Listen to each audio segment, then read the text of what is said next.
All right, welcome, YouTube people. Hello, how are you doing?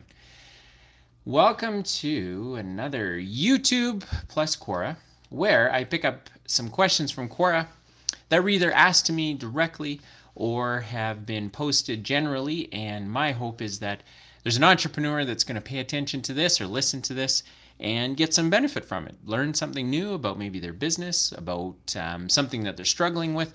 Ultimately, because our goal is to help entrepreneurs increase the value of their business. And how do we do that? Lots of ways. We help them to be more profitable, help them to figure out what their margins are, help them with kind of the in the dirt stuff of their business, but make it really simple so that they can go to work and begin executing on it. So I have got a couple questions. Actually, I got quite a few questions today. So depending on how I do, I may get through all of them. I may only get through some of them. And if you know me, you know that I love hearing myself talk, so maybe I will get through all of them today. Anyway, thanks for joining. Why don't we get started with the first one? And maybe I'll jump around. Okay, so here's the question. What challenges do small business owners and entrepreneurs face when dealing with their personal finances? Oh man, I could probably talk about this all morning, probably all afternoon as well. I know, being an entrepreneur myself for the last 2 decades, this has certainly been a really, really tough thing to do, because the right answer is, the accountant answer is, or the government answer is, if you run a business, you should pay yourself a salary. You should submit your payroll deductions to the government, and every 2 weeks you should pay yourself. Well, if only it were that easy. If you're an entrepreneur running a business, oftentimes you're the last person to be able to take money out of your business. So what challenges do small business owners and entrepreneurs face when dealing with their personal finances? Well, usually the first challenge they face is figuring out how to pay themselves. How do they actually take money out of their business so that they can pay their bills at home? Another challenge that they face is many small businesses, many entrepreneurs can't get a business credit card. So oftentimes they will get a credit card in their personal name. And then as the business grows, that personal credit card ends up being used by staff and employees, and it can become difficult to get control over.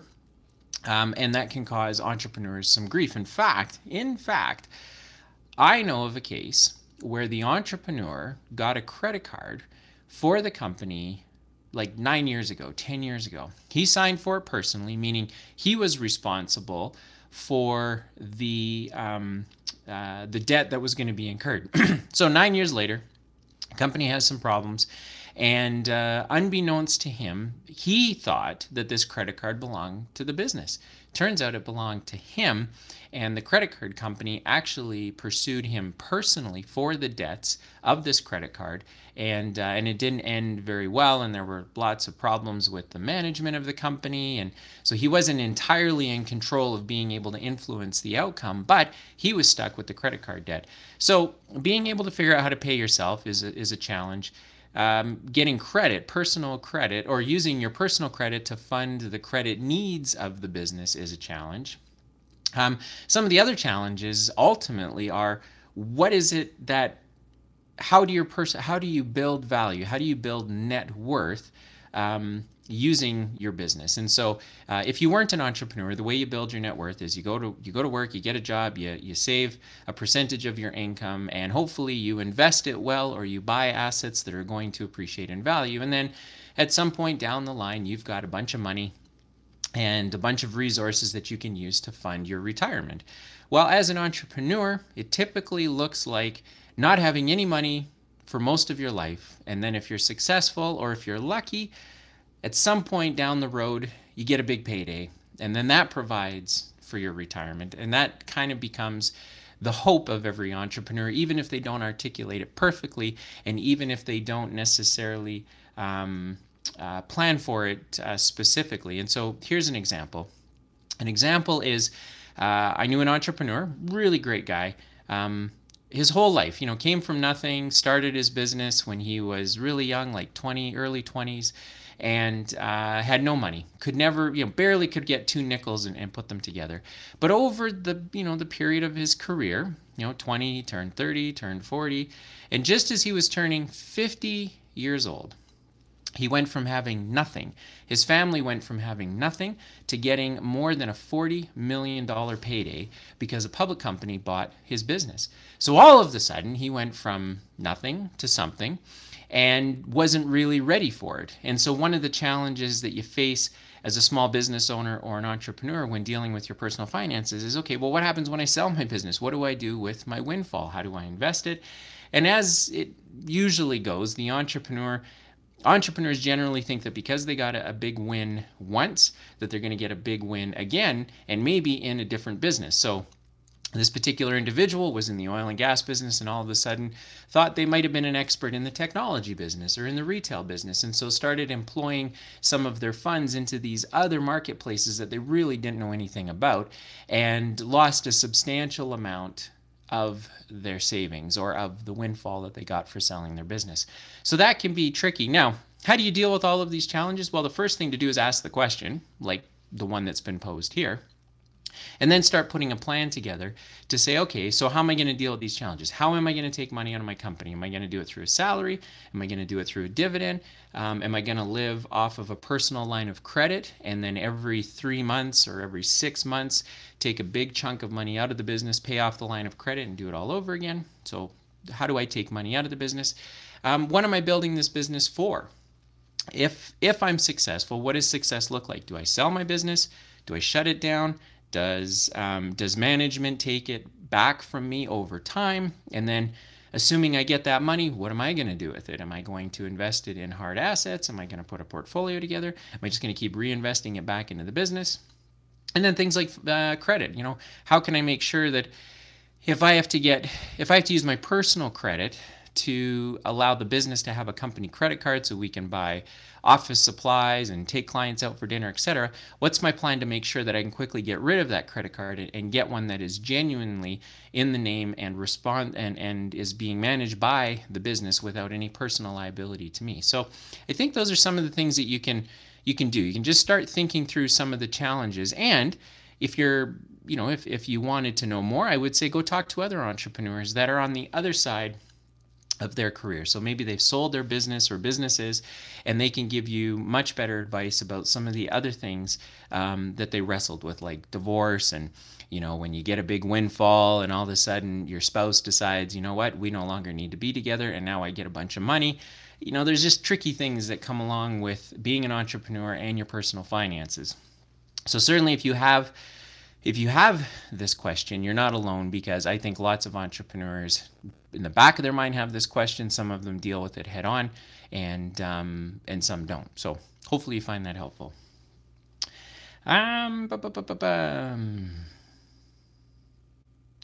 What advice would you give an entrepreneur, and explain why entrepreneurs shouldn't take VC money? So VC, just for those of you that may not know, VC stands for venture capital. So this type of money is money that investors need to see a return on. So typically when you start a business, you use your own money, use your own credit card. Eventually the business gets to a point where you need more money, so you go to family and you go to friends, you go to your rich Aunt Jane or your rich Uncle Bob, and they give you some money. And then if your business still needs more after that, then you go to what are called angel investors. And these are typically wealthy individuals that invest anywhere from, say, $10,000 to $100,000 in your business. And once you get past the angel stage, then you're into venture capital territory, if in fact your business continues to need money. So venture capital typically doesn't invest in ideas. They invest in businesses that need to grow, and they need a lot of capital to grow. And so venture capitalists say, look, if we give you our money, our expectation is that we make a lot of money on this investment. So what advice would I have for an entrepreneur regarding taking VC money, my first response would be, what are you trying to do with your business? If your ultimate plan is to go public, then absolutely take venture capital and quickly grow and scale your business as fast as possible.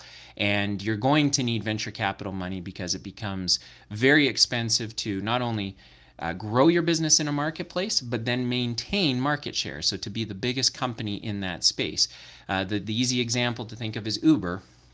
Uber has raised billions of dollars for their business because the ride sharing marketplace could have a lot of competitors in it. So Uber's strategy was to say, let's quickly go to the marketplace and own the entire market. But in order to do that, we need a lot of money because we got to have offices and we need staff and we need technology. And so because we have such a high level of expense, we need a lot of money. Venture capitalists say, great, here's the money, because one day we know that Uber is going to go public, they're going to sell their shares on the stock market, and everyone's going to do really well. So if your plan is to go public, take VC money. If your plan is to quickly grow and then sell, you should consider VC money, but be careful because venture capitalists need a large return on their money. I mean, if they give you $1, they're looking to get $10,000 back in terms of a return. Now, I might be overstating it a little bit, but the point is, if you go to see a venture capitalist, they need a big return on their money. The only way they get a big return on their money is if your business is going to grow substantially and either get a big payday because another business buys them, or they go public and now the shares are sold on the stock market. Something like, say, what Facebook did. If you have no intention of becoming a massive business, and you do not want to go public, and you do not envision that somebody else is going to buy your business, then don't take venture capital money. In fact, the best thing that you can do is become really good at delivering your product or your service to the marketplace, fund the business out of the profits of the business, maybe consider leveraging, using a little bit of debt for working capital, but grow your business steady, steady, steady. Maybe take private investors into the business who don't have the VC expectation or the venture capital expectation that they need to make an enormous amount of money. There are a lot of wealthy investors out there that simply want to put their money to work. They're happy to give it to you and get an interest rate for it, or they're happy to give it to you and get an annual dividend that comes from the profits of the business. So if you're going to go big, go to VCs. If you never anticipate going big, don't go to VCs, because the pressure that they'll put on you, the expectation for large returns and growth could be a distraction for you. And depending on what your goals are, that will give you the answer as to whether or not you should consider taking venture capital or VC money for your business. Hopefully you find that helpful. All right, let's see. What else do I have here? What ways do small businesses have an advantage over large businesses? I was thinking about this earlier today because I knew I'd be answering this question. What the advantage that small businesses have, first of all, they're really great places to work. Small businesses, I mean, depending on the kind of individual you are. I've always said that some people are really good at being a large cog in a small machine or a small cog in a large machine. And what I mean by that is that if you go to work for a small business, the chances of you having one job description and doing the same thing every day is very slim, because small businesses are really dynamic. Every day there's something new, there's a new challenge, there's a new problem, there's a new issue, there's new stresses. And so as an individual, if you like excitement and you like things being dynamic and changing all the time, then small businesses are awesome. If you're somebody that likes predictability, doesn't like a lot of change, wants to know every day that this is what I need to do, then probably a larger organization is where you should find yourself. But the advantage that small businesses have is if they're able to attract the kind of people that like an ever-changing workplace, they can do some pretty neat things. I mean, the best ideas and the best inventions that have come into the marketplace have come from small businesses, because small businesses are more nimble. They can move faster than a large business. If you need an approval to do something, chances are you just do it. You don't need to get approval from a manager who has a director who has to go to the board. It's really, really simple. So large and small businesses fill different spots in the marketplace. I've always looked at small businesses as the innovation and the creativity that generates new ideas and new value in the marketplace. And then when these small businesses get to a certain size, they then either become a large business themselves, or they get purchased by a large business that says, great, thanks for figuring out this new idea for us. Now we're going to take it into our business, and with our infrastructure, we're going to now make it even bigger. So the advantage that small businesses have is that they can be fluid and they can be dynamic. So here's the challenge. If you're running a small business right now, are you taking advantage of your advantage? So if you're small and nimble and can make changes, are you using all of that privilege to really create some value in the marketplace that isn't there today? If you know that large businesses are not able to react as quickly as a small business can to changes, to ideas, then what is your business doing to really push the envelope in the product or the service that you offer? What are you doing to either create more value for customers through the experience that your product or service delivers?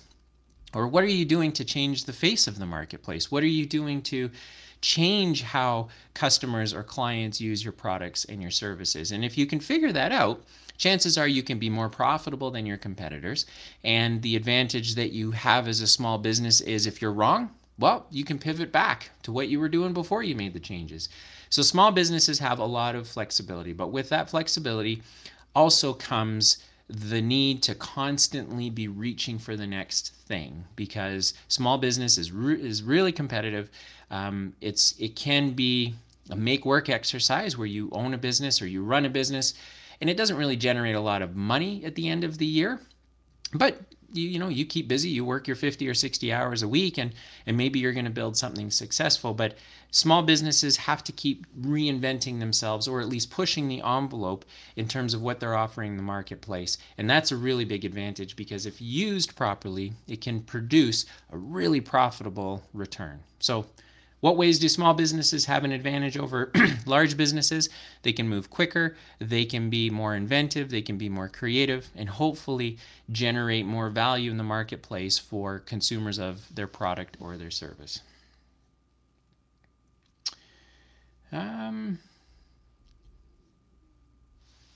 What are some signs that your company is focused on the wrong metrics? Now, if you're an entrepreneur, you might say, metrics? We don't have metrics. We don't use metrics. That's crazy. We're way too busy to use metrics. Well, believe it or not, whether you do it intentionally or you do it by accident, every single company has metrics. As an example, is there money in the bank to make payroll? Yes or no? That is a metric. As an owner, can I take money out of my business to accommodate my personal financial needs? Yes, no? That is a metric. Did we sell anything this week, this month, this quarter? Yes, no, that's a metric. So my experience has been that, myself included, that the metrics you don't really pay attention to, or you don't really think of them as like something to be managed. But I think that successful entrepreneurs usually have like a handful of metrics that they're really watching for. So for example, I know of a business that I'm involved in that they measure everything by leads. Now, they can't tell you the conversion rate between leads and appointments. They can't tell you the conversion rate between appointments and successful sales.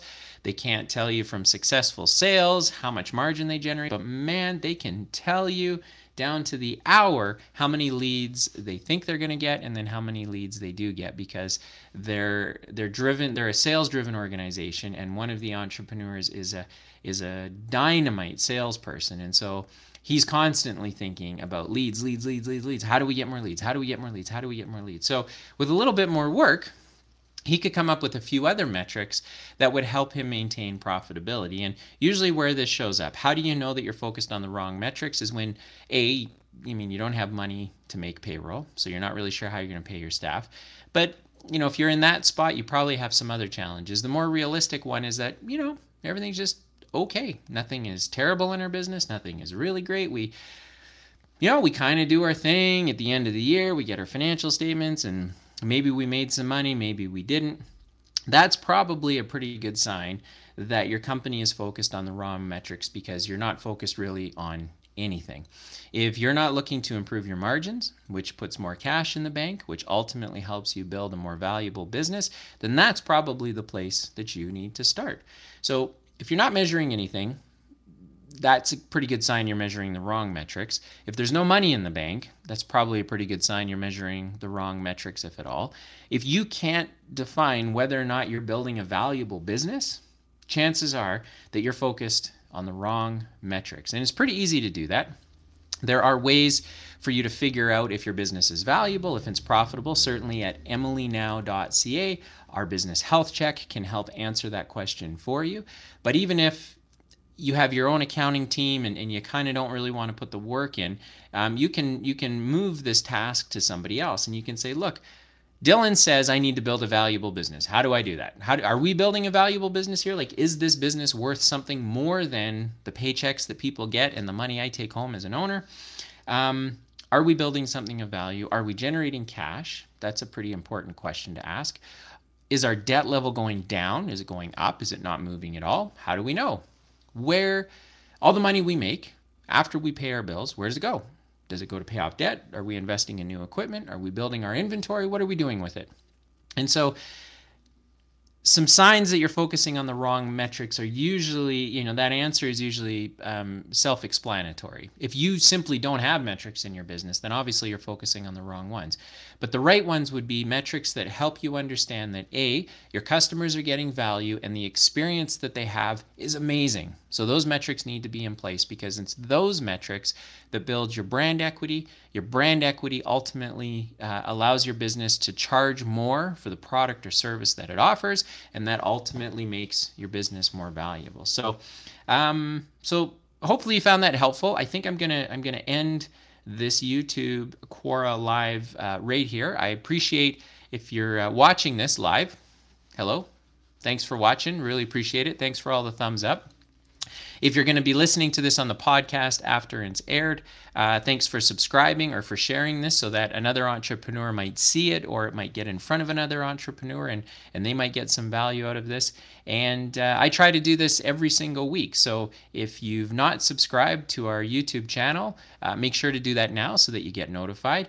And if it's just not feasible for you to watch this live, then make sure you subscribe anyway, because I'll end up cutting this up into the specific questions and answers that were asked, making it a little bit more bite-sized, and then when those get posted, you'll get notified.